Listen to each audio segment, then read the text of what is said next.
Shalom, shalom, peuple de Dieu. Saint, Saint, Saint est l'Amen, le témoin fidèle et véritable, le commencement de la création de Dieu. Que la grâce et la paix vous soient données de la part du lion de la tribu de Juda, le rejeton de David, qui a vaincu pour ouvrir le livre et ses 7 sceaux. L'agneau qui a été immolé est digne de recevoir la puissance, la richesse, la sagesse, la force, l'honneur, la gloire et la louange au siècle des siècles. Vous avez devant vous votre homme serviteur Edouard Broncotet du ministère de la fin des temps basé ici à Bruxelles, Belgique. Sans plus tarder, notre thème de ce soir pour notre enseignement, c'est la famine de 3 ans où David venge les Gabaonites. Notre texte de base se trouve dans 2 Samuel 21, verset 1 à 22. Sans plus tarder, commençons par les chants. Amen. Il n'y a pas un autre Dieu comme toi, semblable à toi. J'interprète cette chanson, There's no none like you, en anglais. There's no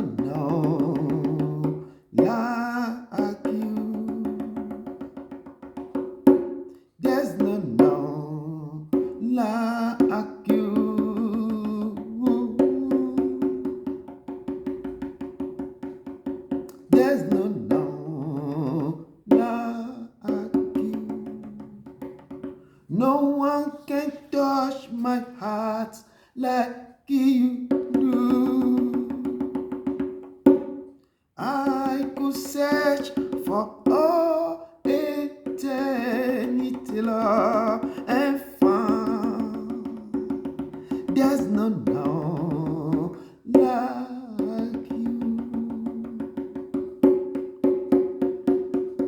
There's no like you.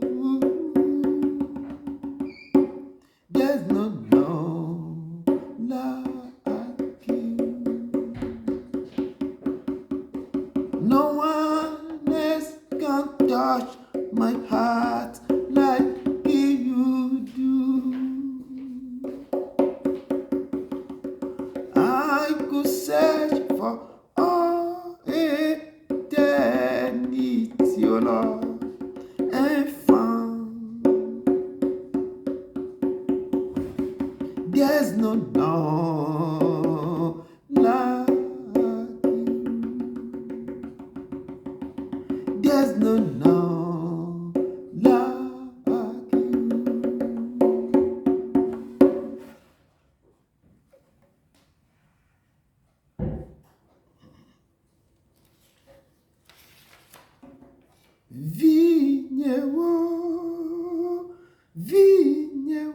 Vignewo, Mayomi vignewo.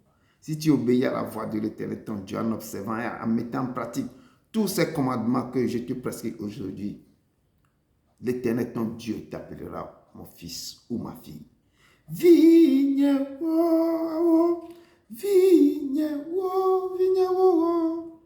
Mayomi vignewo. Neno wodonye sio katadila. Mayomi vigne van wo. Neno wodonye sio katadila wo. Mayomi vigne van wo. Awo vignewo. Awo vignewo. Mayomi vignewo. Amen.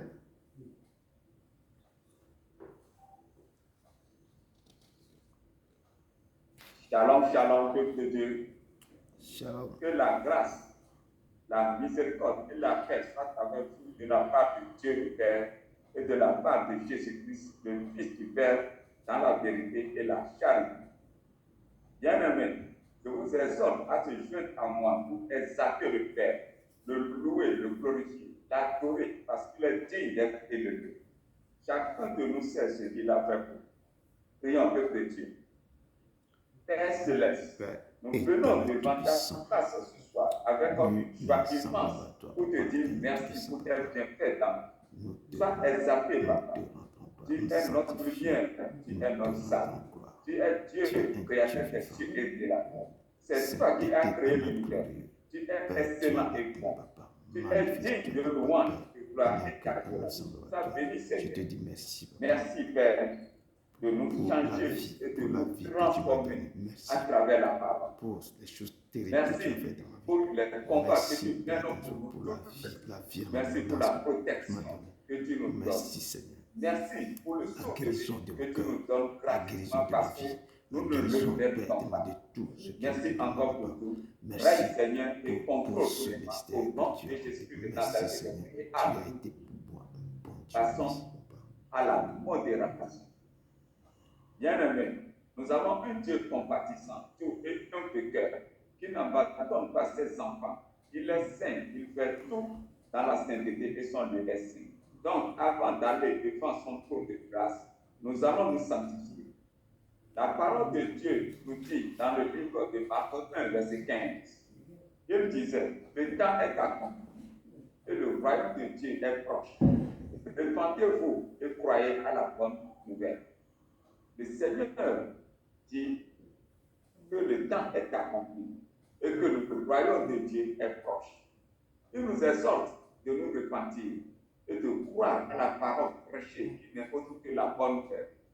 Que le peuple de Dieu prie et se tourne vers l'Éternel pour faire une repentance vraie et sincère. Prions, peuple de Dieu. Seigneur, notre Dieu, notre roi, nous venons humblement devant ta face ce soir pour te demander pardon pour tous nos péchés. Seigneur, aide-nous. Père, nous avons péché Nous contre toi. sommes venus à Ton toi. peuple a péché. Être Ma nation a la péché. du péché. Car Ce tu ministère es a péché. l'unique Dieu Tous qui nous avons enlève les péché péchés. contre toi. Papa. Si tes enfants Mes les parents n'ont avouent pas respecté tes réellement préceptes du et fond ordonnances. du Je n'ai cœur, pas respecté. que le Seigneur Ma vie efface n'est nos restée, péchés, Papa. Je les viens de enlève te et les demander jette dans la pardon. mer. Pardon pour ma Seigneur, vie. Pardon pour ce pardonne-nous, ministère. pardonne Pardon tous nos pour ce offenses et ministère. nos iniquités. Pardon, Père, pour Aie ma pitié de nation. tes enfants, Pardon aie pour pitié mes de nous. amis. Seigneur, Tes aie hommes, mes pitié. hommes, ma femme. Seigneur, Père, ne nous regarde pas manifeste, nos Papa, péchés, tes hommes. mais accepte-nous tels que nous Papa, sommes. tout ce que nous avons fait. Père, je te dis, Seigneur, pardonne. souviens-toi de Père, tes Papa, enfants qui se sont ils ne sont égarés. pas, Père, tes enfants. Ramène-les à Nous avons toi. abandonné Seigneur, tes pardonne nos péchés. Nous avons Nous quitté demandons le ta pardon foi. des C'est péchés de pourquoi nos tu différentes nous maisons, de nos familles, C'est de pourquoi nos l'ennemi s'est ancêtres et de acharné. nos Donc, différentes Papa, nous nations. tournons nos courants Seigneur, vers toi aide-nous pour à enlever les prononcer fautes, le à mal notre amour, foi. Père, la désobéissance Merci que pour nous avons tout fait, ce que Papa. Papa, tu ce as que nous fait avons vu, et nous mettons pour en tout ce péché. que tu Bien es sûr, en on a train de entendu faire. qu'elle ne confesse pas ton nom. Papa, Tiens-nous par la main, pardonne, nous avons Seigneur, péché. pour que Enlève tout nous ça dans puissions nos cœurs. marcher Aide-moi à ne plus ce pécher droit contre toi. chemin Et humain prie à tes lois, toi. tes préceptes dans mon Sois cœur, dans béni, mon âme, Seigneur, dans sois mon esprit, élevé, Seigneur. pour pouvoir perdre C'est au nom de Jésus de Nazareth que j'ai prié. Amen. Après la repentance, nous allons invoquer le sang de Jésus-Christ pour nous laver de tout souillure. Il est écrit dans le livre de Matthieu 26, verset 28. Car ceci est mon sang, le sang de l'alliance qui est répandu pour plusieurs pour la rémission des péchés. Avant qu'il ne fût livré, le Seigneur Jésus-Christ a institué la Sainte Seine tout en mettant en exergue son sang qui sera répandu pour plusieurs et pour la rémission de nos péchés, car il y a la puissance dans ce sang. Que le peuple de Dieu élève la voix pour invoquer le sang de Jésus-Christ pour sa purification et pour sa protection. Prions, peuple de Dieu. Seigneur notre Dieu, nous venons à toi pour invoquer le sang de Jésus-Christ qui a été répandu pour nous. Que le sang de Jésus-Christ nous protège. Que ce sang nous épargne des accidents et des que par tes métis, le sang est versé pour que ce sang nous le sauve. sang de l'agneau, je suis Sang de encore la nouvelle avec alliance, moi, ce libère-nous et mystère, délivre-nous maintenant, de Père, mauvaises sur ta choses. croix, Que le ce sang sang nous nous suit, sanctifie, que ton et sang nous est guérisse. notre que Que ce ce sang sang chasse Papa, en de tout cette esprit mauvais. sur Le sang de la nouvelle alliance, lave la cours tête. maintenant, Papa, pour enlever tout Et ce que ce négatif, sang toute évacue désobéissance les dans le cours des que les désobéissances ennemis ont dans ce déposées corps, en Papa, Père, Papa. que ce Tout sang ce donne qui vie est à en tout sorte organe que tu sois qui est détruit dans mort. ce ministère brisé Papa, sang de l'agneau, enlève maintenant tout blocage, toute stagnation, toute limitation de ce ministère soit foudroyée. Sang coule dans ma nation, papa, pour détruire, papa. Sang coule sur le sol de ma nation, sur le sol de toute ma nation, Père éternel. Sang coule maintenant sur maintenant tous les fleuves, les lacs maintenant, papa, la main dans ma nation pour détruire tout ce qui ne confesse pas ton nom, tout ce qui maintenant, tout esprit impur, toutes les choses maintenant, Père, descends, papa, détruis dans le nom puissant. Amen, amen, amen. Après avoir nous sanctifié et nous purifié par le sang de Jésus-Christ, nous allons invoquer la présence du Saint-Esprit dans nous. L'Esprit qui vivifie notre corps, l'Esprit qui nous oriente, qui nous fortifie, qui nous guide, qui nous donne la force. Que le peuple de Dieu élève la voix vers le Père pour invoquer le Saint-Esprit de bénédiction. Prions, peuple de Dieu. Seigneur Saint, nous venons avec humilité devant ton trône pour invoquer la présence du Saint-Esprit. Je descends parmi nous afin de nous remplir. Saint-Esprit, viens nous remplir et viens remplir ce lieu. C'est toi que nous cherchons, c'est toi que nous voulons, car sans toi nous ne sommes plus.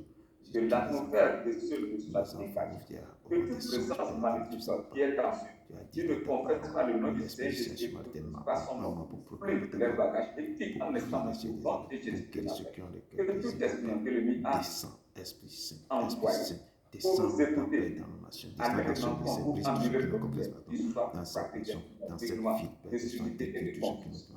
Glorieux Saint-Esprit, viens nous remplir. Saint-Esprit, manifeste ta présence dans les hôpitaux, Saint-Esprit, descends et impacte la vie de tes enfants. Que les dons de l'Esprit maintenant, tous ceux qui sont, tout esprit qui sont, soit ressuscité maintenant, tout ce qui est détruit maintenant, va revenir à Dieu. Père éternel, Esprit Saint, souffle maintenant sur nous, souffle maintenant sur ce que nous vivons, souffle maintenant sur les ossements desséchés, souffle maintenant sur les maladies, souffle maintenant sur tout maintenant, papa, que la vie rentre dans son mystère, que la vie rentre dans nos vies, dans notre sécurité la confesse de celui que nous te confions le serviteur. Manifeste-toi maintenant, papa, moi pour nous édifier encore de ta puissance, fortifier le manifeste-toi. Merci Seigneur, esprit merci de vie, pour esprit de au vie, nom puissant et glorieux nom de Jésus de Nazareth que j'aime. Amen. Amen, amen, amen. Merci beaucoup, mon frère. Que l'Éternel te bénisse. Donc, comme ça, plus tarder, nous allons vraiment rentrer dans l'adoration. Je vais vous interpréter une chanson et puis on va aller vite. Le Père, cette chanson, debout, sainte cohorte. Le Père me dit de se relever. Lève-toi, sois éclairé, car ta lumière arrive, que le corps de Christ va se réveiller, parce que la bataille est tellement rude. Donc, même les gens qui ont refusé d'écouter ou qui ont fait des choses que ça ne va pas. Et le Père dit que je punirai, je vais punir l'iniquité de vos pères jusqu'aux 3e, 4e génération.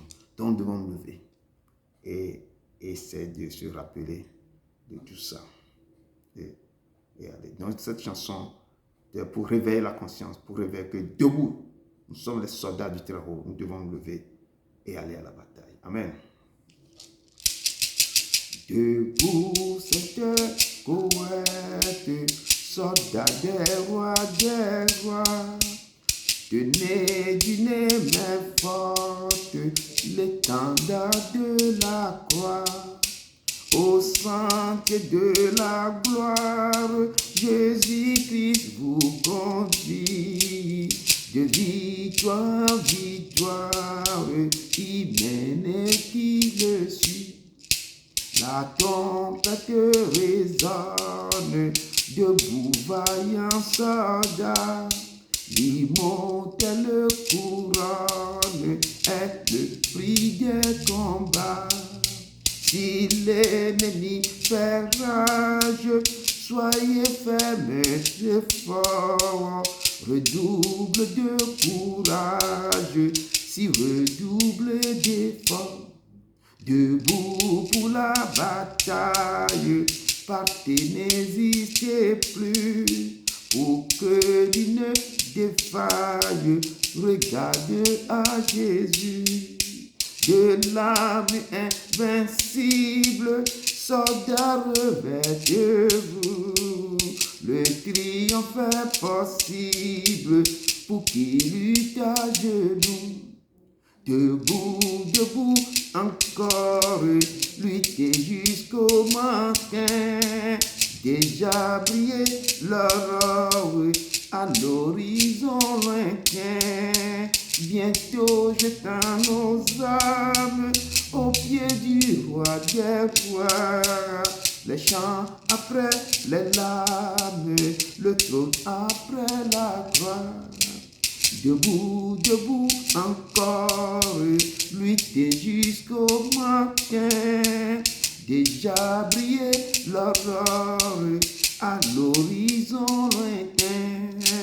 Bientôt jetant nos âmes au pied du roi des rois.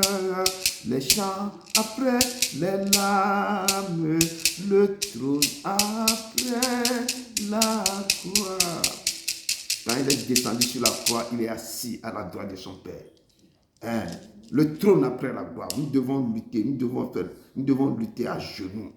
C'est là, quand tu te mets à genoux, et c'est là que le chemin, pour que Père, toutes les nuits, vous devez vous lever, lutter, soldat vaillant. Le Père vous appelle. Amen. Amen, c'est ça. Donc, pour notre enseignement de ce soir, vraiment, notre thème, c'est la famille. Il y a beaucoup de thèmes. La famille de 3 ans, où David vend les Gabonites, où vous devez payer quoi? L'iniquité des pères sur les enfants de 3e, 4e génération. C'est pourquoi nous devons nous tourner pour prier pour nos maisons, nos nations. Je dis, il faut connaître, n'ignorez pas les problèmes de votre famille, les secrets des familles, ce que les parents ont fait. Si vous ne cherchez pas pour aller vers l'Éternel, pour prier, Daniel avait fait ça. Daniel avait prié. Quand on lui a dit que ses parents ils ont fait ça, il s'est tourné vers l'Éternel. Pour ne pas prier les dettes de vos parents, commencez dès maintenant pour chercher à comprendre qu'est-ce qu'ils ont fait, qu'est-ce qu'ils ont laissé comme dette derrière nous. Je ne parle pas de l'argent, mais les dettes diaboliques. La famille va payer ça jusqu'à quand? Donc, ce soir, ces familles de 3 ans. Et le texte se trouve dans 2 Samuel 21, verset 1 à 22. Sans plus tarder, rentrons dans l'introduction. J'ai cherché l'introduction pour pouvoir vous amener pourquoi on a puni Israël au temps de David avec la famille de 3 ans. Pourquoi Dieu a agi ça? Parce que c'est l'histoire que je vais vous raconter maintenant dans mon introduction pour que vous puissiez comprendre un peu le texte. Pourquoi les Gabonites Saül avait fait quelque chose et puis Dieu a donné cette sentence pour 3 ans de famine. Donc j'ai puisé ce texte dans Josué 9, verset 3 à 10. On peut en émerger, écouter ça un peu pour pouvoir expliquer. Donc je lis mon introduction vraiment dans le livre de Josué 9, verset 3 à 10 ou bien 15. La parole de Dieu me dit ceci. Les habitants de Gabaon, de leur côté, lorsqu'ils apprirent de quelle manière Josué avait traité Jéricho et Haï. Quand Dieu a fait sortir les Hébreux en Égypte, ils ont commencé par essayer combattre, détruire tous les États qui sont devant eux. Parce que Dieu a dit que vous allez maintenant, j'envoie mon âge devant vous pour vous amener au point, au lieu que moi je vous ai choisi. Donc l'ange marchera, il va détruire, il va amener. Il marchera, vous allez détruire tout devant vous. Donc, et ils ont fait détruire et couler le mur de Jéricho. Et les gens, ils ont appris ce qu'ils ont fait à Jéricho et à Haï. Et c'est ça, il dit que les habitants de Gabon, de leur côté, lorsqu'ils apprirent de quelle manière Josué avait traité Jéricho et Haï, eurent recours à la ruse et se mit maintenant en route avec des provisions de voyage. Ils prirent de vieux sacs pour le âne, de vieilles outres à vin déchirées et recousues. Ils portaient à leurs pieds de vieux souliers raccommodés et sur eux de vieux vêtements. Et tout le pain qu'ils avaient pour nourriture était sec et en miettes. Ils allaient auprès de Josué au camp de Gilgal et lui dit, ainsi qu'à tous ceux d'Israël, nous venons d'un pays lointain, éloigné, et maintenant faites alliance avec nous il dit à Josué, nous sommes tes serviteurs. Et Josué leur dit, qui êtes-vous et d'où venez-vous? Il lui répondit, tes serviteurs viennent d'un pays très éloigné, sur le renom de l'Éternel ton Dieu, car nous avons entendu parler de lui, de tout ce qu'il a fait en Égypte. Et Josué fit la paix avec eux et conclut une alliance par laquelle il devait leur laisser la vie, et les chefs de l'assemblée aussi les juraient. Il ne les frappait point parce que les chefs de l'assemblée leur avaient juré par l'Éternel, le Dieu d'Israël, de leur laisser la vie, parole de l'Éternel. Ce peuple, les Gabaonites, ils habitaient juste dans le camp où les Israéliens ont fait leur tente.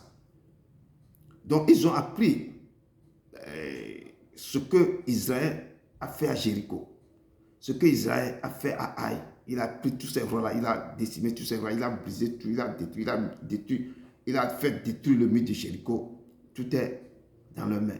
Ils ont laissé tout. Donc, eux, ils sont venus par ruse. Ils disaient que si on ne vient pas vers eux par ruse, nous aussi, ils vont venir nous détruire. Donc, leur pensée, c'est de venir vers le peuple de Dieu, vers Josué, et leur dire que nous sommes un peu éloignés, nous venons de très loin, mais faites alliance avec nous, et nous allons rester avec nous, nous serons comme votre esclave, nous allons faire tout pour vous. Et Josué n'a pas consulté le Père, n'a pas consulté le Seigneur.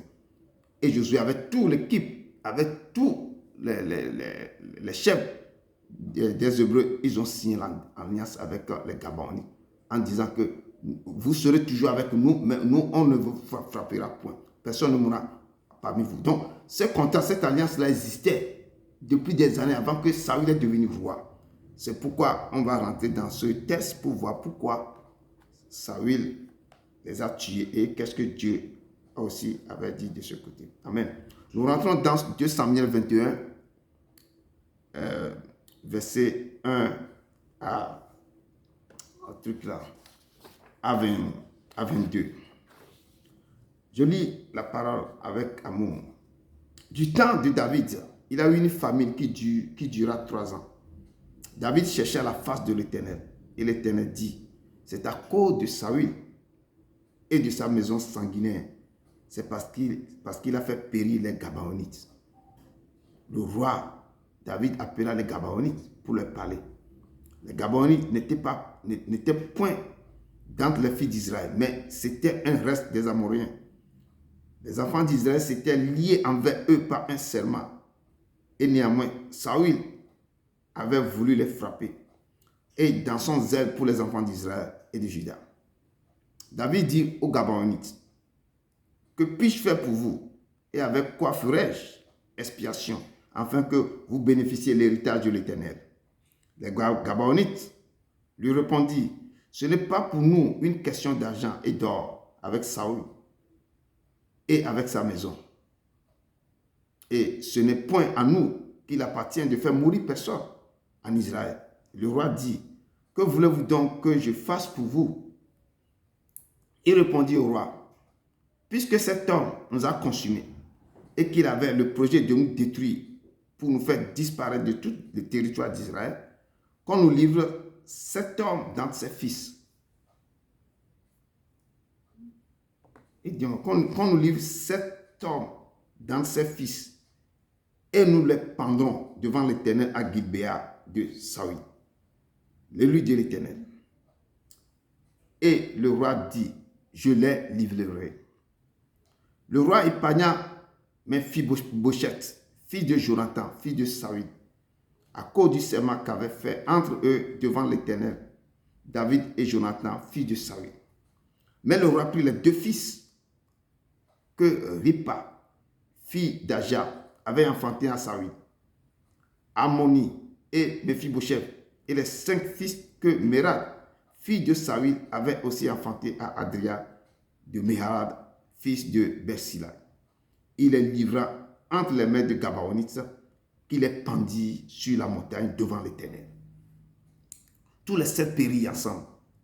Ils furent mis à mort dans les premiers jours de la moisson, au commencement de la moisson des orges.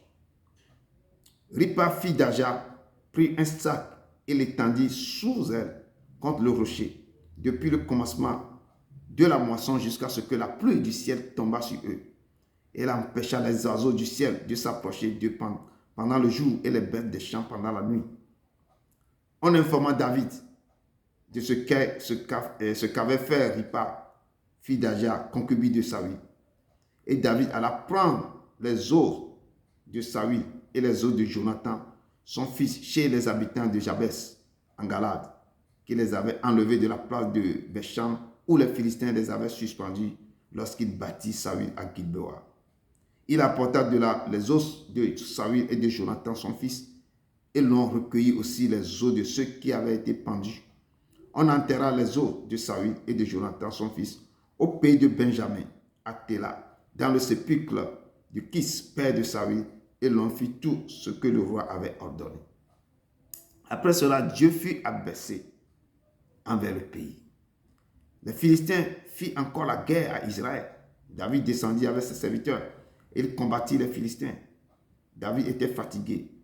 Et Jibi Bonag, l'un des chefs, l'un des enfants de Rapa, eut la pensée de tuer David. Il avait une lance du poids de 300 cycles d'airain. Il était ceint d'une épée neuve. Abishai, fils de Serija, vint au secours de David, frappa le Philistin et le tua. Alors les gens de David jura en lui disant, tu ne sortiras plus avec nous pour combattre, et tu n'éteindras pas la lampe d'Israël. Il y a eu encore après cela une bataille à Gob avec les Philistins. Alors Sibékai, le Hutatite, tua Sap, qui était l'un des fils de Rapha. Il y eut encore une bataille à Gob avec les Philistins, et Elshana, fils de Jararé Oregon, de Bethlehem, tua Goliath de Gad, qui avait une lance dont le bois était comme une ensouple de Tisséra. Il y eut encore une bataille à Gad, et il se trouva un homme de haute taille qui avait 6 doigts à chaque main et à chaque pied, 24 en tout, et qui était aussi issu de Rapha. Il jetait un défi à Israël, et Jonathan, fils de Chiméa, frère de David, le tua. Ces 4 hommes étaient des enfants de Rapha à Gad. Ils périrent par la main de David et par la main de ses serviteurs, parole du Seigneur. Vignewo, vignewo, mes enfants, Miami be vignewo, vous serez toujours mes enfants. Nebi wadonye siokata dila, Miami be vigne, va. Si vous respectez mes précédents, mes ordonnances, vous serez mes enfants. Nebi wadonye siokata dila, oh, Miami be vigne, va, oh, awo, vigne, oh. Miami be vigne. Oh Père éternel, tu puissant, tu loues, Dieu, dans ton gloire, Papa. Descends au milieu de nous. Père, nous allons maintenant rentrer dans ta parole. Père éternel, enseigne-nous, instruis-nous, Papa. Père, je présente tes enfants aussi en tes mains. Étends ta main, touche le cœur pour que ceux qu'ils ont retenus, ils n'ont qu'à nous partager, Papa. Merci. Toujours de nous enseigner chaque jour, Papa. Merci. Au nom de ton Fils Jésus de Nazareth. Amen. Je vous laisse la parole, peuple de Dieu. Shalom. Shalom. Soyez bénis. Amen. Pour notre enseignement biblique du mercredi 19 novembre 2025, et qui est tiré du livre de 2 Samuel 21, versets 1 à 22, et qui a pour thème famine de 3 ans. Et je vais parler un peu du roi Saoul. Qui est Saoul? Saoul était le fils de Cush, choisi par Dieu au travers du prophète Samuel. Il était le premier roi d'Israël. Et il est sorti de la tribu de Benjamin. À cause de sa désobéissance, il a été rejeté par Dieu. Je ramène le texte à notre monde actuel. Ce que je retiens de ce texte, Il est très important de respecter les alliances faites entre un peuple ou une personne. En désobéissant à cette alliance, les conséquences sont désastreuses. Comme on le voit dans ce texte de 2 Samuel 21. Saoul a rompu l'alliance qui était entre les Gabanites et les Israélites en leur faisant du mal. Il y a eu une famine de 3 ans et le roi David est allé dans le secret pour consulter. Et le Père lui a révélé le péché de Saoul qui avait causé cette famine. Cela nous montre que les péchés de certaines personnes peuvent avoir des répercussions sur toute une nation. Ce chapitre décrit aussi la responsabilité des dirigeants à rechercher la justice et à s'assurer que les promesses sont respectées. David, en tant que roi, a dû faire face aux conséquences des actions de ses prédécesseurs. Peuple de Dieu, soyons des personnes de parole, soyons vrais, ne soyons pas faux. Notre désobéissance peut faire souffrir une nation. Nous adorons un Dieu miséricordieux. Il nous pardonne toujours quand nous nous tournons vers lui. Donc, bien aimé, c'était mon résumé. Je vous remercie. Merci, ma soeur. Que Dieu te bénisse abondamment. Le texte est bien résumé. Merci.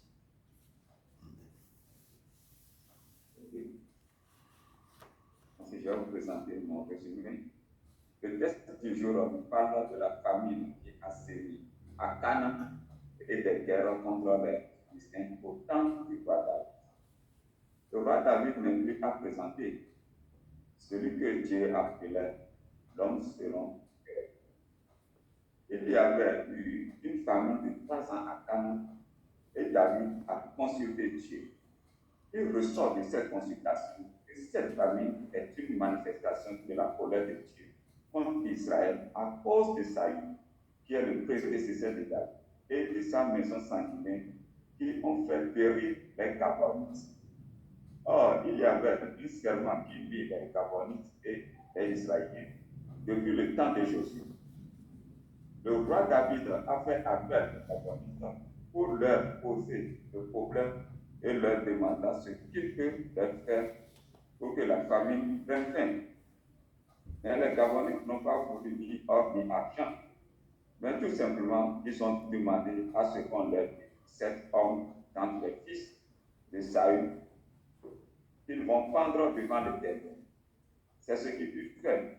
Que le roi David a épargné le fils de Jonathan, car il y a un serment qui lie David et Jonathan. Ce que je retiens de cette partie du texte est que Saül a commis une erreur de briser le serment qui lie les deux peuples, car Dieu était témoin. Et rappelons que toute chose qui a été liée sur la terre sera liée au ciel, et toute chose qui a été déliée sur la terre sera liée au ciel. C'est ainsi que, pour livrer les hommes dans les fils de Saül, David n'a pas hésité d'épargner le fils de Jonathan. Que le peuple de Dieu respecte les serments qui les lient et lie également les femmes. En toute chose, il faut que les enfants de Dieu cherchent la face de Dieu et le consulter afin de savoir ce qui se passe tout autour d'eux avant de s'engager dans toutes choses. Par ailleurs, il y a eu des guerres contre les Philistins. Il y a en tout 4 guerres. La première guerre, que le roi David a participé avec ses serviteurs, où il a failli être tué par Gisbi Benoît, l'un des enfants de Rapha, et sauvé de justesse par Abishai, qui tua le Philistin. Car David était fatigué des années de guerre. C'est à cette guerre que les gens de David lui ont juré qu'il ne sortira plus avec eux pour les morts. À chaque guerre, Israël tua un vaillant guerrier dans les 39 Philistins, et tous les 4 étaient des enfants de Rapha de Gad. Ils étaient tous péris par ils étaient tous péris par le camp de David. C'était mon reçu. Merci, merci mon frère. Que Dieu te bénisse abondamment. Et le test aussi a été résumé. Amen. Vraiment que Dieu vous bénisse. Amen. Donc, ce que le frère et la sœur n'ont pas apporté, je vais ajouter. Donc, comme dit pour notre enseignement, c'est la famille le thème, c'est la famille de 3 ans. Et le texte de base, c'est 2 Samuel 21, 1, verset 21. Donc, on connaît qui est Saül, on connaît qui est David. Et comme on ne peut plus rentrer pour les présenter. Donc, j'avais dit la fois passée, je pense le dimanche, que nous devons connaître souvent l'origine, bien le secret de notre famille, ou qu'est-ce que nos aïeux ils ont laissé avant le départ, qu'est-ce qu'ils ont apporté dans la maison, quels sont ce qu'ils ont essayé de faire, leur parcours. Certains laissent des dettes, des problèmes. Et dans ce cas, ils ont laissé quelque chose qui a causé la famille de 3 ans. Dans beaucoup de frères et sœurs aussi, il y a des fois la sécheresse dans leur vie à cause de ce que leurs parents ils ont laissé, les dettes qu'ils ont laissées. Ça cause maintenant la famille, la sécheresse, des problèmes dans leur vie. Et si quelqu'un ne court pas vers le terrain pour le consulter, on ne saura pas qu'est-ce qui se passe. Or, c'est quelque chose qui est déjà que la famille ou bien les aïeux, ils ont laissé, ils ont fait quelque chose que les conséquences sont derrière eux. Donc, et ce soir, le texte de base nous dit que du temps de David, il a eu une famille qui dura 3 ans. Et la Bible nous dit que David chercha la face de Dieu. Et c'est très important. Et dans chaque difficulté, David consulte toujours l'Éternel. Et nous allons voir aussi dans 2 Samuel 5, versets 18 à 19, quelque chose s'est passé. David, avant de faire quelque chose, il consulte toujours l'Éternel. C'est ce qui marque maintenant au peuple de Dieu de nos jours.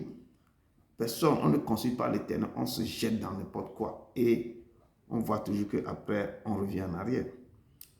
Ici, 2 Samuel 5, verset 18 à 19 nous dit que les Philistins arrivèrent et se répartirent dans la vallée de Rephaïm.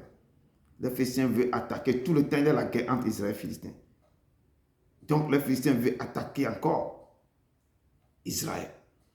Et ils sont venus maintenant tout autour et se répartir tout dans la vallée. Donc, David consulta l'Éternel en disant, monterai-je contre les Philistins? Les livreras-tu entre mes mains? Et l'Éternel dit à David, monte, car je livrerai les Philistins entre tes mains. Donc, voyons, David consulte toujours. Quand il a un problème, même dans la guerre, dans toutes choses, il consulte. Donc, peuple de Dieu, ayons l'habitude de consulter l'Éternel dans tous les problèmes ou circonstances. Quelque chose nous arrive, nous devons remettre ça dans la main du Père. Et dans ce texte, David consulta l'Éternel pour savoir la cause de cette famine, parce qu'il ne comprend pas 3 ans de famine.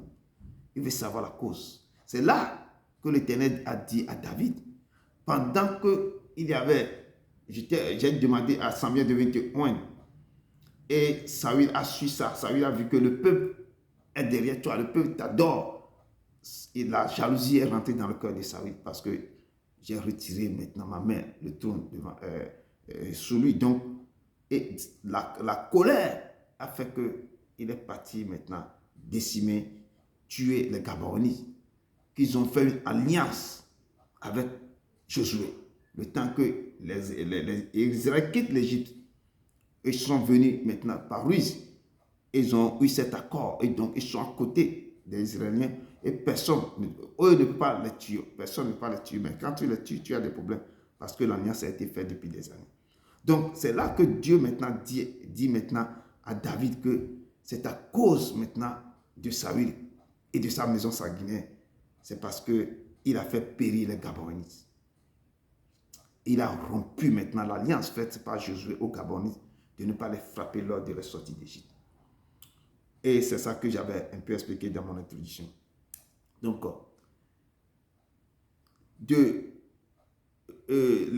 comme je dis, les Gabonites, ils ont joué le jeu et sont venus voir Josué. Josué aussi, sans consulter le Père, a essayé de faire quelque chose.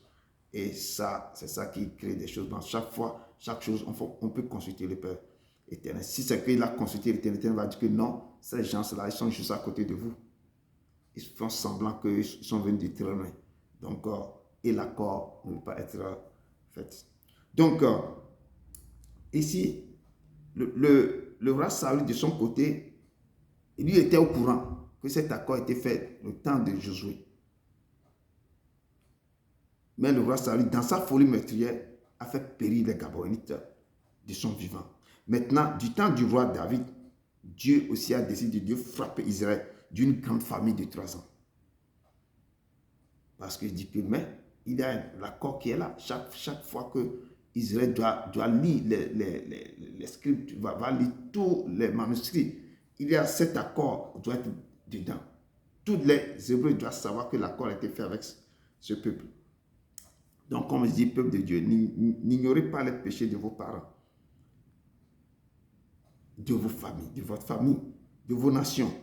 Nous devons chercher à demander pardon et rentrer dans la repentance. Si vous avez appris les erreurs de vos aïeux, de vos parents, de vos peuples, des nations, il faut que, comme Daniel avait fait dans Daniel 9, verset 4 à 6, Daniel avait prié, avait demandé pardon à l'Éternel. Tout ce qu'il avait appris concernant ce que sa famille avait fait au temps de... Je dis ça rapidement. Daniel 9, Daniel 9, verset 4 à 6, nous dit quelque chose vite. Très important de rappeler ça. Dans Daniel 9, verset 4 à 6, nous dit ici, « Je prierai l'Éternel, mon Dieu, et je lui fis cette confession. Seigneur, Dieu grand et redoutable, toi qui gardes ton alliance et qui fais miséricorde à ceux qui t'aiment et qui observent tes commandements. Nous avons péché. Nous avons commis l'iniquité. Nous avons été méchants et rebelles. Nous sommes détournés de tes commandements et de tes ordonnances. Nous n'avons pas écouté tes serviteurs, les prophètes, qui ont parlé à ton nom et à nos rois, à nos chefs, à nos pères et à tout le peuple. » Et Daniel a demandé, il est parti vers le Père, il dit que nous avons péché contre toi. Daniel n'était pas là quand les choses sont passées, mais Daniel, en train de parler à son nom, il demandait pardon pour ses parents, à son nom. Nous avons péché. Et lorsque le peuple de Dieu a appris quelque chose que ses parents, ses aïeux, ils ont laissé comme dégâts, courir vers l'Éternel et plaider, demander pardon à leur nom. Parce que quand la chose, eux ils sont partis, c'est toi qui vas ramasser les pots cassés. Ils vont réduire ça avec le Père là-bas, hein. Mais sur la terre, toi tu vas payer les pots cassés. Donc, comme Daniel l'a fait, nous devons aussi chercher, je dis, nous ne devons pas ignorer ce que nos familles, je dis, ils ont fait des dégâts. Et nous devons faire tout pour ne pas payer leurs dettes. Eux n'ont qu'à résoudre leurs dettes avec le Père. Vous devez prier pour briser ça, pour que leurs dettes là n'ont qu'à s'arrêter. Et chacun a fait quelque chose, la personne n'a qu'à s'occuper de ce qu'il a fait sur la terre. Donc cherchez à connaître, à comprendre, à chercher, à rentrer au plus profond pour savoir qu'est-ce qu'ils ont laissé. Qu'est-ce qu'ils ont fait sur la terre avant de partir. Donc Exode 34, verset 5-7 nous dit, l'Éternel descendit d'une nuée, se tint là auprès de Moïse et proclama le nom de l'Éternel. Quand Moïse demandait à l'Éternel que fais-moi voir ta gloire, depuis tu me fais des choses, tu me montres, tu m'as fait traverser la mer, tu fais donner de l'eau, tu nous envoies des colonnes de nuée, des colonnes de feu, tu nous donnes de la manne, il y a des trucs terribles que tu fais avant, mais je veux voir avec qui je marche, fais-moi voir ta gloire. Dieu dit que personne ne verra ma face et vivre, mais je vais passer, mais je vais te cacher au creux du rocher. Et c'est là que l'Éternel, verset 34, Exode 34, verset 5 à 7, nous dit, l'Éternel descendit dans une nuée, se tient là auprès de Moïse et proclama le nom de l'Éternel. L'Éternel commençait par dire, Éternel passa devant lui et s'écria, Éternel, Éternel, Dieu miséricordieux et compatissant, lent à la colère, riche en bonté et en fidélité, qui conserve son amour jusqu'à 1000 générations, qui pardonne l'iniquité, la rébellion et le péché, mais qui ne tient point le coupable pour innocent, et qui punit l'iniquité des pères sur les enfants et sur les enfants des enfants jusqu'à 3e et 4e génération, qui punit l'iniquité des pères sur les enfants et sur les enfants des enfants jusqu'à 3e et 4e génération. Donc quand le père fait quelque chose, l'Éternel dit que lui, il va punir l'iniquité des parents sur les enfants. Donc si tu ne connais pas cette iniquité, tu es dans l'ignorance, tu es là et tous les problèmes vont tomber sur toi. Il y a beaucoup de familles qui ont des malédictions sur leur tête jusqu'à maintenant parce que leurs grands-pères qui ont fait des choses. Et cette malédiction-là accompagne les enfants tout le temps. Peut-être on maudit une famille qu'eux ne vont jamais rentrer dans le mariage. Et cette famille-là, c'est la même chose. Ou eux là, il y a beaucoup de choses qu'on dit autour, mais ils ne veulent pas chercher cette famille-là. Les enfants de cette famille ne sortent pas pour aller chercher. Quel est le problème? Vous devez sortir pour voir d'où vient ce problème. Et Dieu dit que moi je vais punir. Tu as fait quelque chose, ça descend tous les années. Si tu ne coupes pas, arrêtez l'hémorragie. Ça va continuer. Dès ton départ, tu n'es plus sur la terre, tes enfants vont toujours aussi. Jusqu'à ce que quelqu'un va se lever dans cette famille, va dire que non, assez c'est assez. La personne va être sur la brèche maintenant, à la brèche de cette famille, pour que cette hémorragie s'arrête.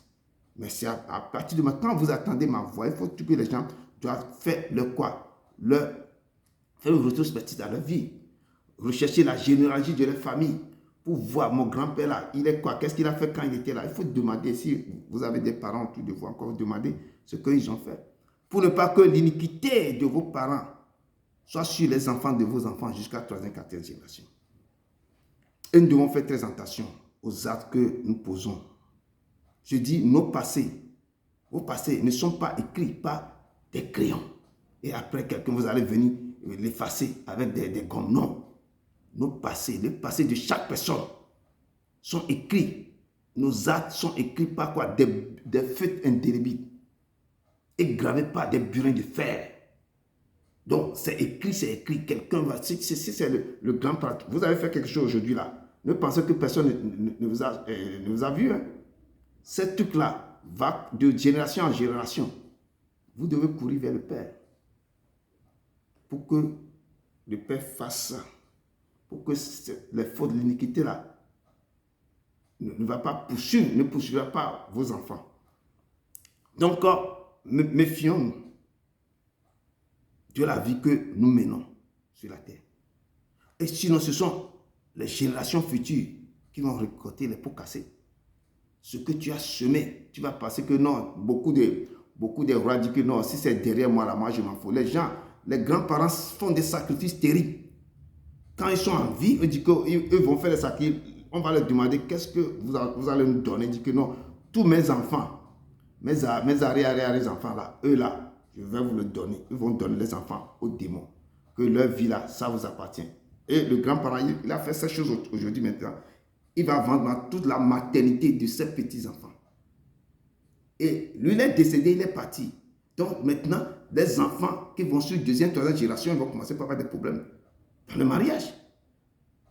Si quelqu'un ne se lève pas pour aller consulter pour voir, mais consulter l'Éternel pour voir, mais qu'est-ce qui ne va passer là? Comment dire que votre grand-père là, le truc là, le totem que vous êtes en train d'adorer dans la maison là, il a pris tous les enfants là, il vous a vendu votre maternité.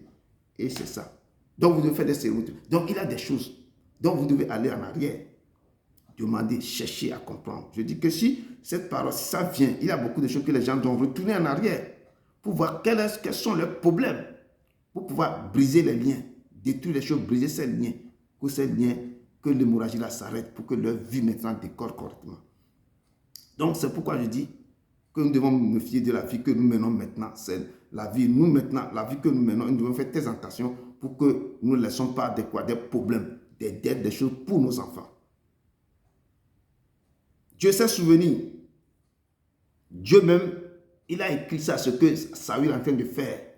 Le temps qu'il était roi, tout ce qu'il est en train de faire. Dieu avait écrit, quand Josué avait aussi fait l'alliance avec les Gabon, Dieu avait écrit ça. Quand Saül aussi a commencé par faire des actes en train de tuer, décimer les Gabon, Dieu a en train d'écrire ça aussi. Dans le temps de David maintenant, Dieu avait prononcé une sentence maintenant sur l'Israël. Parce que le roi qui a fait ça, c'est le roi d'Israël. Et Dieu s'est souvenu maintenant des actes barbares causés par le roi Saül. Il a décidé de frapper le pays par la famine. C'est la famine. Il n'a pas décidé d'envoyer l'épée ou bien que... Non, il a décidé d'envoyer la famine. Donc, comme David, il a l'habitude qu'il a un problème, il ne comprend pas, il consulte l'Éternel. Donc, David est allé à la source maintenant de ce problème et allé pleurer à l'Éternel. Et l'Éternel a révélé maintenant la cause de cette famine maintenant. Et la parole de Dieu nous dit ici que les Gabonais n'étaient point d'entre les enfants d'Israël. Eux ne sont pas parmi les enfants d'Israël parce qu'ils sont venus faire alliance seulement pour qu'on ne les tue pas. Mais c'était un reste des Amoréens, les enfants d'Israël, c'était lié envers eux par un serment. Et comme je dis, néanmoins, Saül avait voulu les frapper dans son zèle pour les enfants d'Israël. Et il a fait des choses, des dégâts terribles.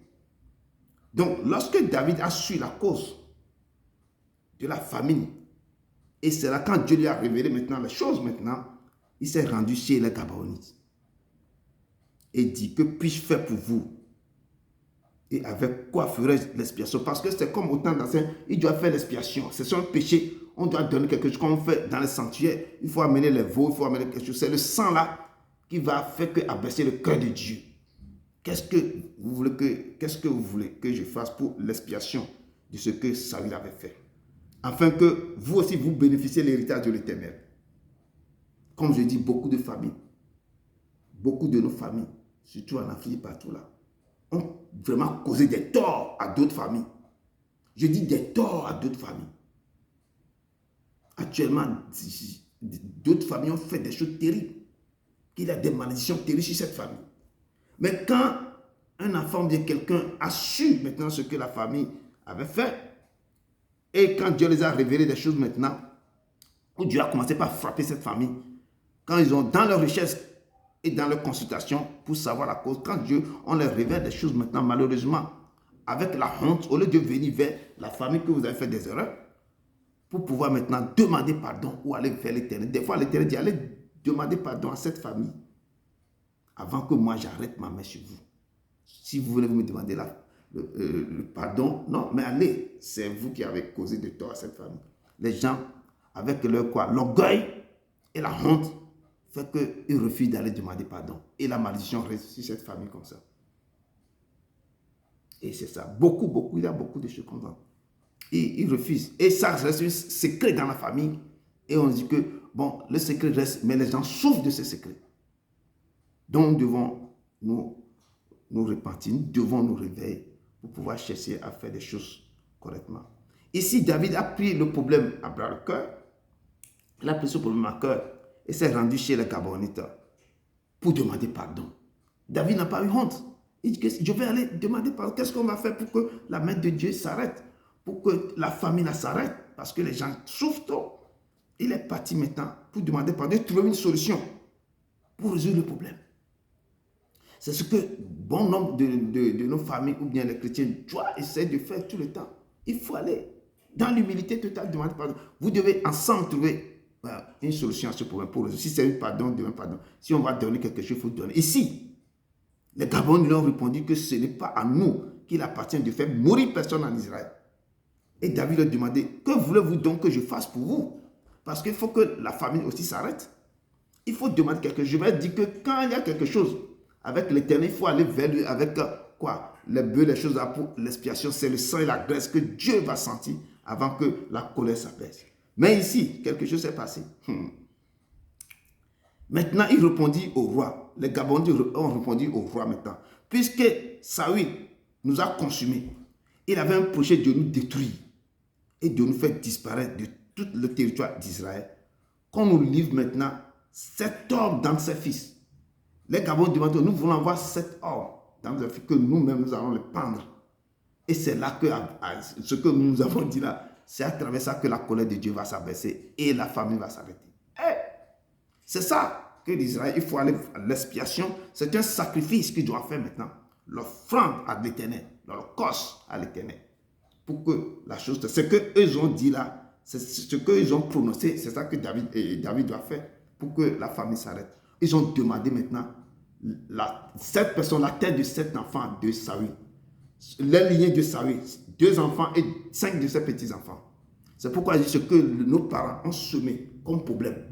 Ça attaque maintenant, ça court dans les familles, ce sont les lignées, la généalogie. Les gens là, c'est parce que le père avait dit que vous paierez quoi? Je vais réclamer, je vais punir l'iniquité des pères sur les enfants de deuxième, troisième. Ici, c'est première génération et deuxième génération. Ils ont pris 2 enfants, direct maintenant, de Saül, et maintenant, 5 enfants de la fille de Saül. Est-ce que les 5 enfants là, c'est leur grand-père qui a fait ça? Est-ce qu'ils étaient là? Non. Mais eux, ils sont maintenant parmi les gens qu'on va prendre pour prendre devant l'Éternel. On va les prendre devant l'Éternel pour que la colère de Dieu s'abaisse. Vous allez voir, c'est l'homme, ils ont pris les gens pour faire offrande. Hein. Parce que lui aussi, il avait tué des gens. C'est ça le problème. Donc, ce que nous voyons, c'est quelque chose de complexe. Et David a réfléchi. Dans les enfants, il avait tissé aussi une relation avec un enfant de Saül. Ils étaient des amis intimes parce que lui aussi avait aidé David. Autant que Saül voulait tuer David, c'est Jonathan qui avait aidé. Mais il avait le fils de Jonathan, qui aussi, il est infime. Mephibosheth, il est infime. Donc, qu'est-ce que je vais faire? Mais il a épargné l'enfant à cause de ce mal que lui aussi il avait fait avec son père. Il ne veut pas livrer l'enfant de son ami. Donc, David dit que je vais vous livrer. Je vais livrer les 7 enfants de Saül que vous allez pendre vous-même devant l'Éternel. Et peuple de Dieu, continuez à faire du bien dans la vie. Évitez de faire le mal. Comme je dis, tout se paie ici-bas. Si toi, tu n'as pas payé, tes enfants vont payer. Soit tu vas payer ou tes progénitures. Donc, faisons très attention pour les actes que nous posons. Tout ce que nous faisons sur cette terre, ça nous rattrape toujours. David a pris les 2 fils que Ripa était la fille de Saül. Il a pris les 2 enfants. Et puis ensuite, il a pris les petits-enfants. La fille de Saül qui a donné 5 enfants. David a choisi qu'on doit prendre les 5 enfants de Mérab, qui était la fille de Saül. Il faut voir le cœur de cette femme. Chaque femme, quand on prend vos enfants pour aller pendre à cause de ce que vos grands-pères, vos papas avaient fait. Donc, le sort est tombé sur les 2 enfants de Saül et 5 petits-fils de Saül. C'est pourquoi l'Éternel a dit que je punirai l'iniquité des pères sur les enfants et sur quoi? Sur les enfants des enfants, jusqu'au 3e et 4e génération. C'est pourquoi les 5 petits-fils de Saül furent pendus. Ils font partie des générations de Saül. Donc nous devons faire très attention. C'est pourquoi je dis, la prière de quoi? La prière de Daniel. Daniel a demandé pardon pour ses aïeux, pardon pour sa maison, pardon pour quoi? Pour sa nation. Vous devez, dans vos prières tous les jours, quand vous commencez par demander pardon, ce que vos parents, vos grands-parents, vos aïeux ont fait, demandez toujours à Dieu de pardonner ce qu'ils ont. Donc, quand un décret est là, ou bien quelque chose qui a été écrit, malédiction sur la famille là, vous serez épargné parce que vous priez tous les jours. Ou papa, éloigne, enlève ça, enlève ça. Si mes grands-parents ont fait quelque chose, qu'ils ont causé des torts à quelqu'un là, nous, maman lignée, ne va pas rester dedans.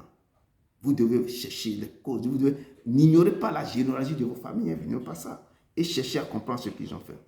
La parole de Dieu nous dit dans 2 Samuel 6, verset 17, 5, qu'après qu'on a eu amené l'âge de l'Éternel, on l'a mis à sa place au milieu de la tente que David avait dressée pour elle.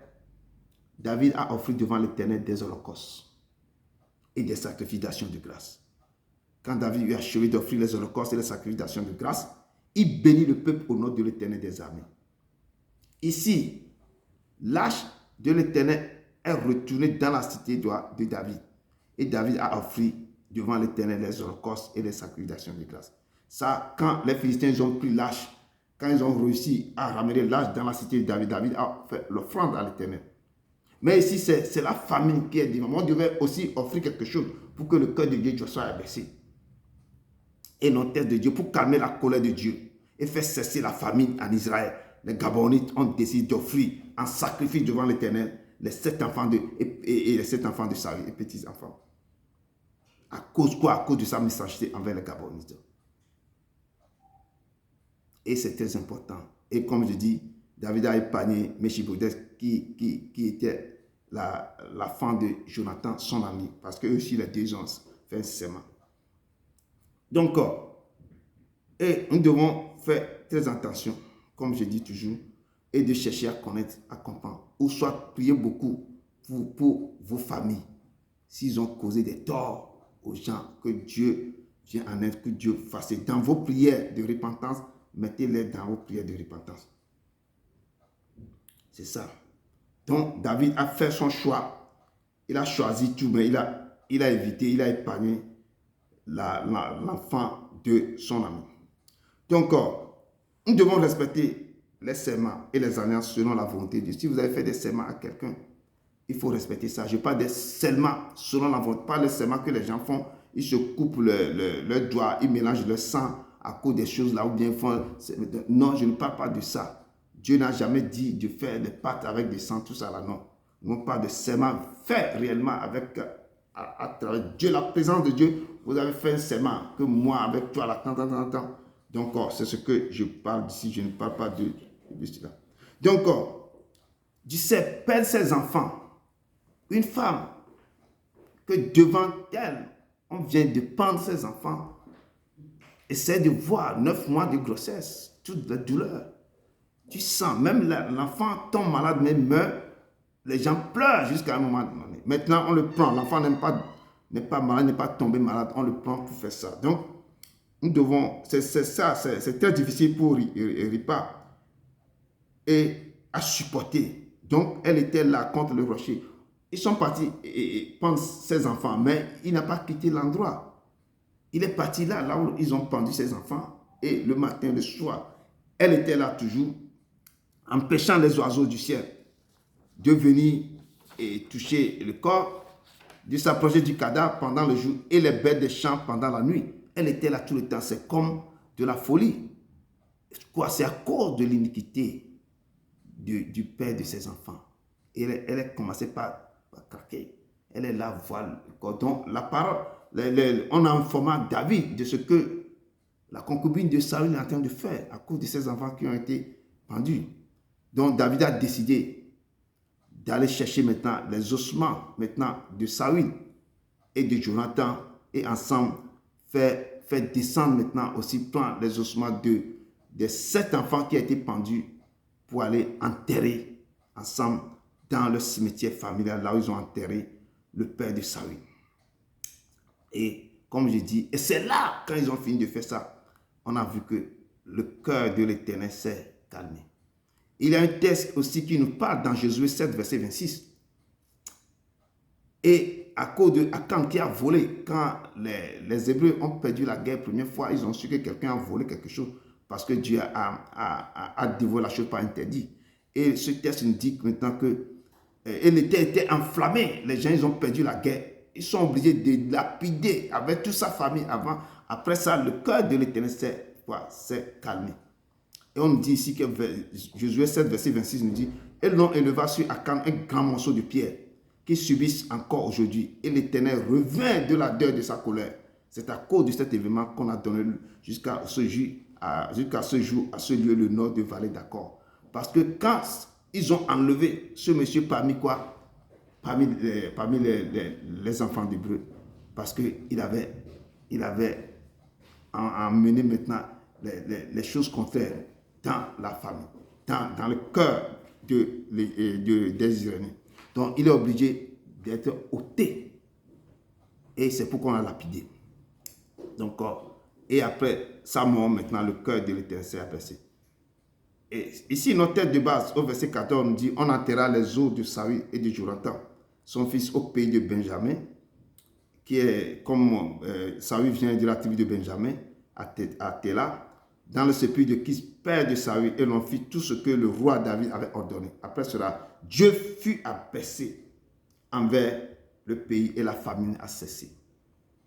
Parce que Dieu, quand ils ont offert maintenant, ils ont pendu maintenant, je ne vais pas dire offrir à l'Holocauste, c'est lorsqu'ils ont pendu maintenant les 7 enfants, 2 enfants et 5 petits-fils de Saül maintenant, c'est là que la colère de Dieu s'est calmée.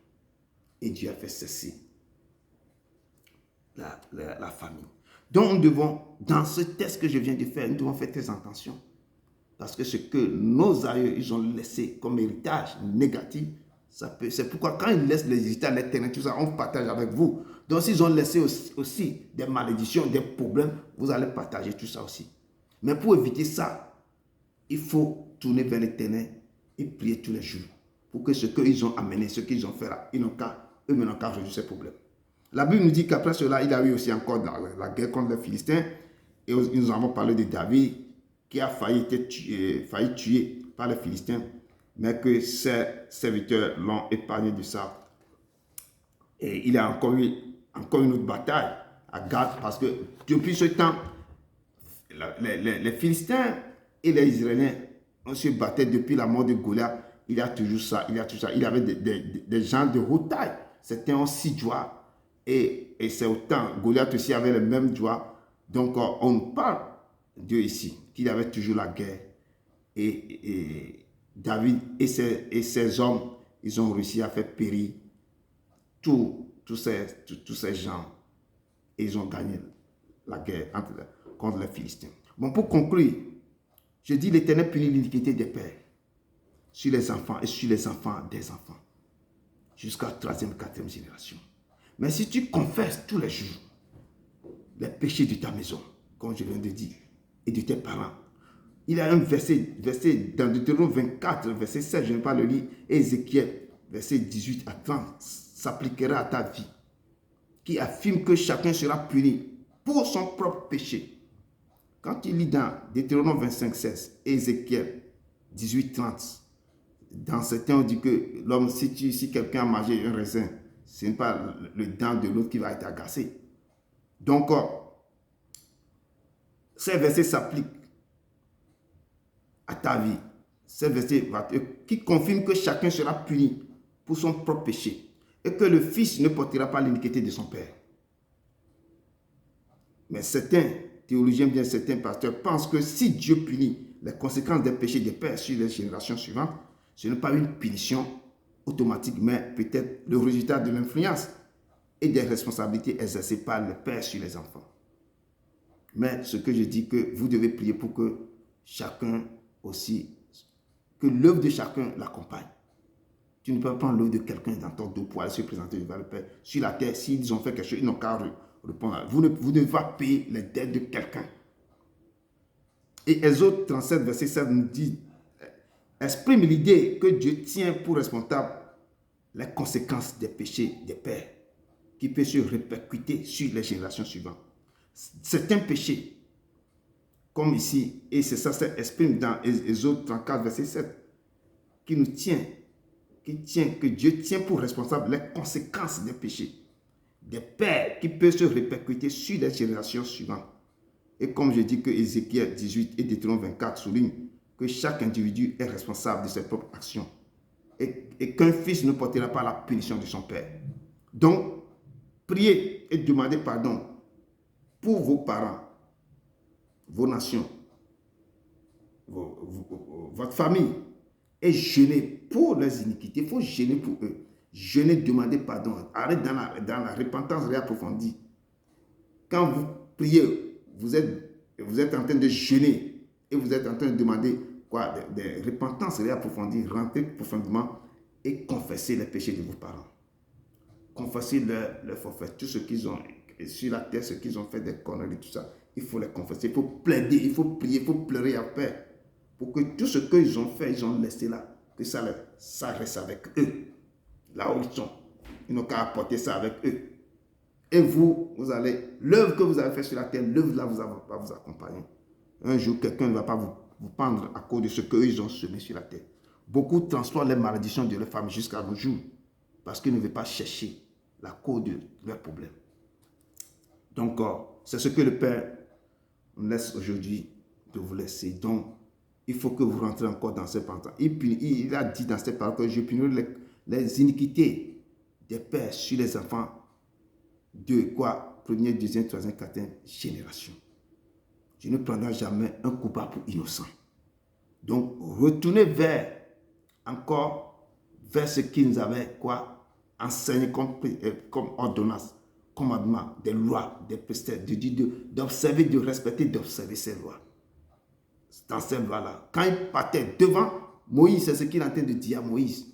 Je suis miséricordieux, compatissant dans la colère, mais riche en beauté. Qui ne punit pas, qui ne prendrait pas le coupable pour innocent, mais qui punit l'iniquité des pères sur les enfants, des générations, deuxième, troisième, quatrième génération. Il nous appelle ses enfants. Vignewo,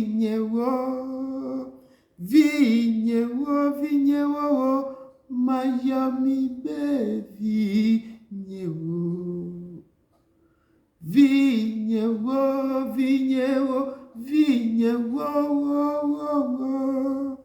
Miami baby, Nemi wado nyesio kadajila Miami baby, van. Nemi wado nyesio kadajila Miami baby, van. Awo vignewo,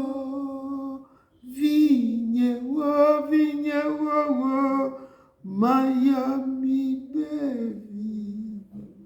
Respectez mes ordonnances, mes prétextes et tout ça. Si vous les respectez, si vous m'aimez, gardez mes commandements et respectez-la, vous serez mes enfants. Je vous appelle mes enfants, respectez-les. Dieu d'Abraham, d'Isaac et de Jacob, je te loue, je te rends gloire, je te dis merci de ta présence parmi nous. Père éternel, tu m'as libéré, tu m'as donné cette parole pour ton peuple. Je viens de les laisser. Papa, conduis-les, sois avec eux. Écris-les encore dans le cœur, que ça soit gravé dans les pensées. Père, je t'en prie, aide-les à comprendre, à retourner en arrière et à commencer par prier pour leur famille, prier pour leurs aïeux, prier pour leur nation, papa, pour demander pardon pour l'acte que les familles, les parents, les aïeux, ils ont posé avant le départ. Père éternel tout-puissant, Père, conduis-les, sois toujours avec eux. Rappelle toujours que l'Esprit Saint maintenant, Père, les rappelle maintenant tout ce que nous venons de faire pour qu'ils puissent rentrer et continuer pas chercher des temps et demander pardon, rentrer dans les jeûnes et prières pour pouvoir confesser et pouvoir faire une repentance et demander pardon pour ce que leurs grands-parents, leurs aïeux, leurs grands-mères, ils ont laissé comme héritage négatif avant le départ, pour que ça ne se répercute pas sur leur vie. Papa, sois avec eux, accompagne-les, papa, qu'ils soient maintenant dans tes mains, papa. Je te dis, que ta main soit sur eux, que ta gloire soit sur eux, que tout ce que tu as voulu déverser, les bénédictions, que ces bénédictions coulent sur eux, papa. Je te dis, je te rends gloire. Allez, frères et sœurs, dans la paix du Christ, au nom de Jésus-Christ de Nazareth. Amen, amen, amen, amen.